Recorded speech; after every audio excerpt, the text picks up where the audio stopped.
그다음에 이제 안디옥의 감독이었던 테오필루스 같은 이런 사람이 뭐 이름만 알고 넘어가고요. 그다음에 뭐 디오니시우스 고린도의 감독, 그다음에 이제 소아시아의 변증론자였던 밀티아데스, 그다음에 이제 헤르미아스 기독교 변증론자였던 헤르미아스, 그리고 12족장의 유언 같은 이런 책이 남겨져 있고요.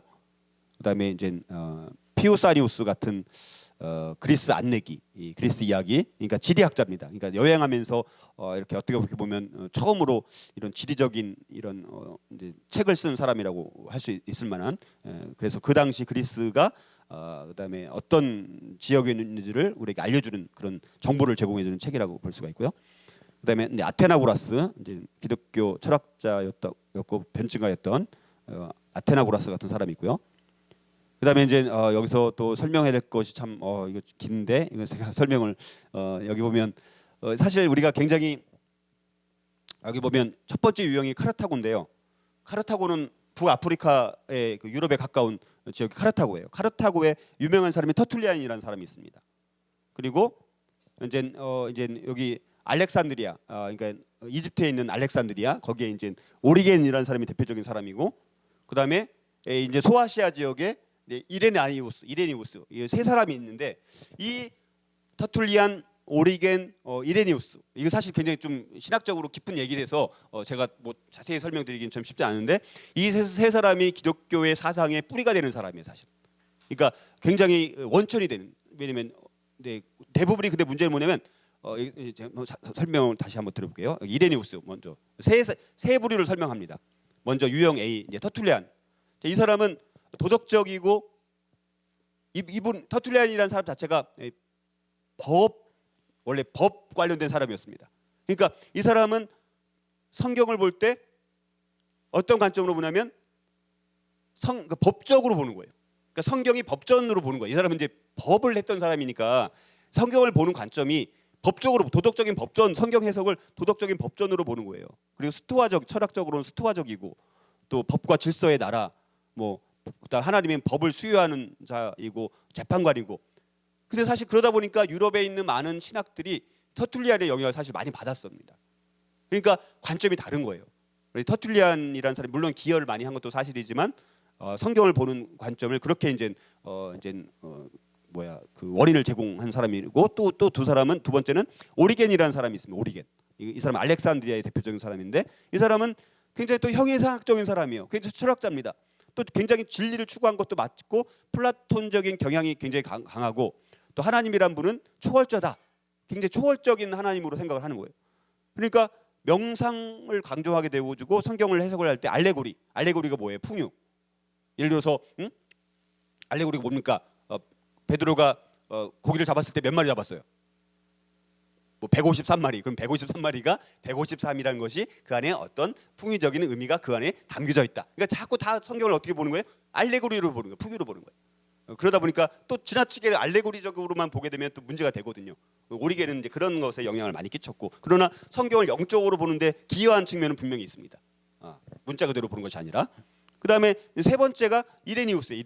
저는 이 사람이 많이 더 회복이 돼야 된다고 생각합니다. 이 사람은 목회적인 관점이에요. 목회적인 관점. 주요 범주, 역사를 강조하는 사람. 제가 좋아하는 스타일인 거예요. 철학적인 경향도 특정한 것이 없습니다. 하나님은 목자 같은 분이에요. 아버지예요. 자유와 성장의 나라. 성경을 해석할 때 유형론이라든가 예언.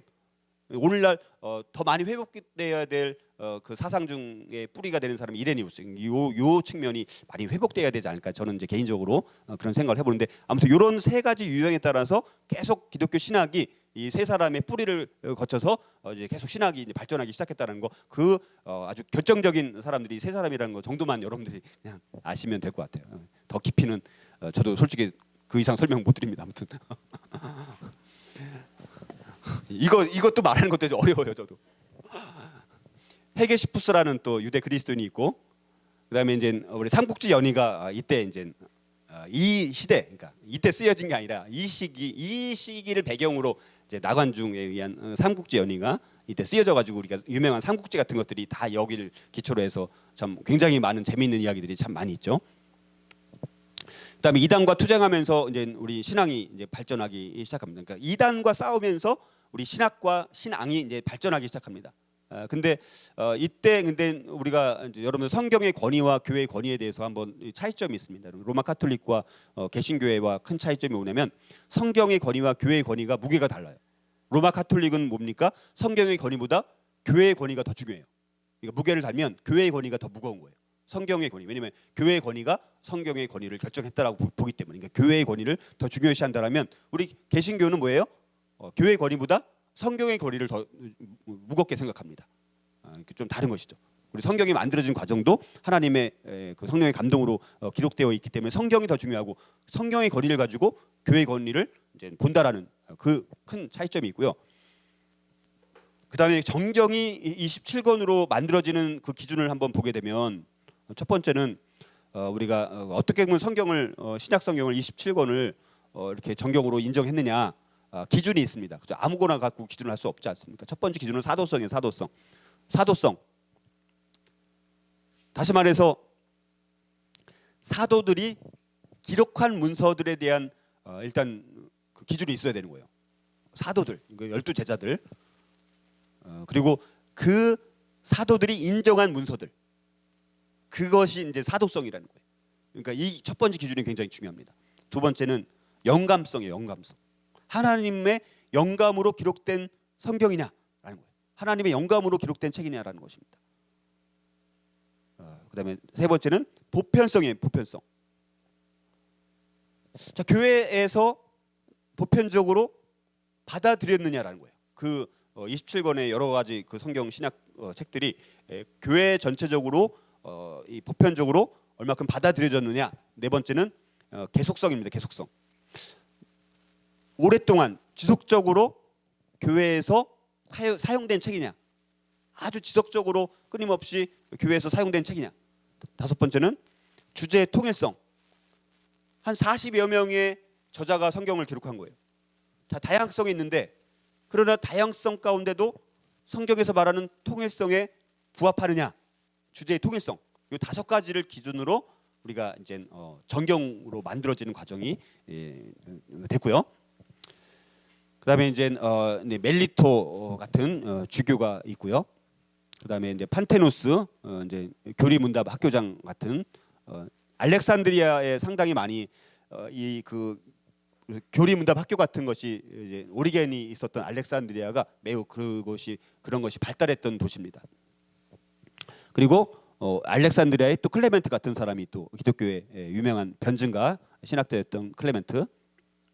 그리고 이제 루키우스 septimus, 세베루스 이런 황제.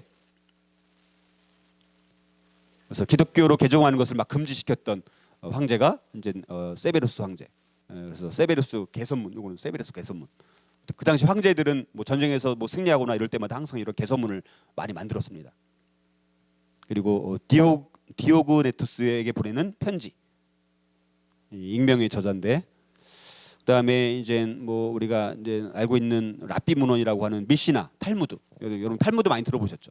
탈무드가 넓게 보면 탈무드를 보게 되면요, 여기 보면 미시나, 뭐 토세프타, 뭐 여러 가지 이런 것들이 굉장히 사실은 탈무드가 쉬운 게 아닙니다. 우리가 뭐 탈무드 하면 뭐 이렇게 작은 책 하나 이렇게 생각하는데 양이 엄청나요. 그러니까 성경을 기준으로 해서 그것들의 그 랍비들이 주석을 달고 해석을 달고 해가지고 계속해서 쌓여온 거니까 양이 엄청나게 방대한 거예요. 그 중에 이제 미시나라는 이제 부분이 있고요.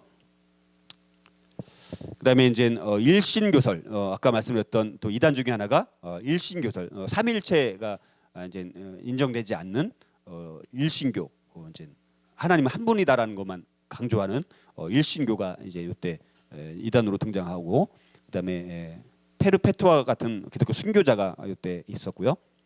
그다음에 이제 터툴리안, 아까 말씀드렸던 이 터툴리안, 서방 신학의 기초를 놓은 사람이 있어요. 아까 말씀드렸던 어디죠? 카르타고. 카르타고가 북아프리카이긴 해요. 근데 북아프리카는 당시에 그 유럽에 아주 가깝다라고 볼 수 있는 지역이기 때문에 이제 서방 신학, 라틴 신학의 기초를 놓았던 인물이 이제 터툴리안이라는 사람. 그래서 아까 이제 살폈던 뭐 이런 이 법적인으로 자꾸 이제 보다 보니까 이제 좀 너무 딱딱하고 그렇게 이제 보는 경향이 있어요. 그다음에 이제 미누키우스 이제 펠릭스 같은 라틴 변증가. 그다음에 히폴리투스 또 뭐 여러 가지 대립 교황, 뭐 로마의 감독이었던 사람. 그다음에 율리우스 아프리카누스 같은 사람이 또 있고요. 그다음에 중국 같은 경우는 이제는 이제 여러 분열의 시대, 위진 남북조 시대가 이때부터 이제 우리가 시작되는 시기고요. 그다음에 이제 로마의 장로였던 카이오스 같은 사람이 있고, 그다음에 이제 우리 이란 왕조, 페르시아 왕조 중에서 이제 아르다시르 1세, 그래서 사산조 페르시아 사산 왕조. 그러니까 당시에 페르시아도 굉장히 큰 이제 강력한 왕조 중에 하나입니다.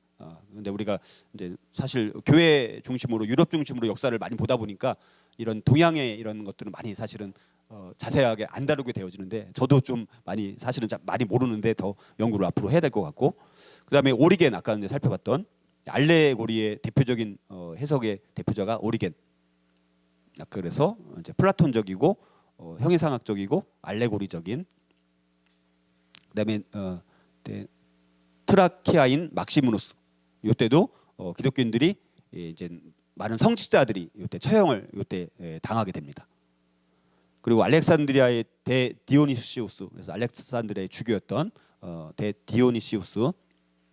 그다음에 이제 여기까지가 우리가 이제 국지적인 기독교 박해 시기였고, 이제는 249년경부터는 전국적인 로마 제국의 전국적인 기독교 박해가 이제는 이제 한층 가열되기 시작합니다.